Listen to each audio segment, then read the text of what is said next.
I have a story to tell you about ancient people discovering dinosaurs and how they thought they found actual dragons. This is part of our series where we talk about dragons throughout history and around the world. So let's do this. For thousands of years, Chinese farmers were finding large, fossilized bones in riverbeds and cliffs. They collected these bones and ground them into a powder to use in traditional medicine. They called them longu, which translates to dragon bones. Most of these dragon bones were actually fossilized dinosaur remains. Some were identified as sauropods and others as ceratopsians. But at the time, the people who discovered them had no idea that they were holding dinosaur bones. Instead, they believed that they were the remains of dragons. One day, a man named Wang Xinshi found a particularly large collection of fossils. He brought them to the imperial court where they were examined and declared to be genuine dragon bones. Eventually, some of these fossils made it into the collection of Emperor Nero. In the 19th century, some of these long bones were finally identified as a new species of dinosaur.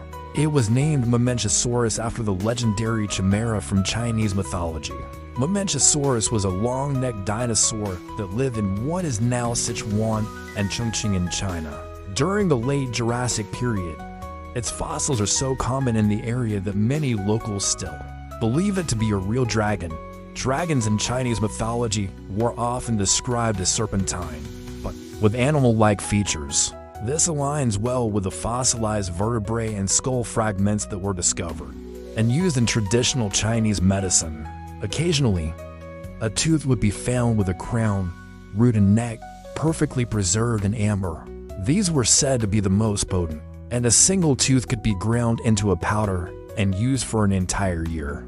Another dragon bone discovery happened in Central Asia. The ancient Scythians and Greeks traveling across the Gobi Desert saw fossilized skeletons of Protoceratops. These skeletons had beaked faces and long tails, which led them to believe that they were the mythical griffins. Griffins were usually depicted as lion eagles, but the ancient Greeks also had stories of bird-horned demons, which may have been inspired by Protoceratops skulls. If you didn't know what a dinosaur was, a skull with a beak and horns would look like a bird-lion hybrid.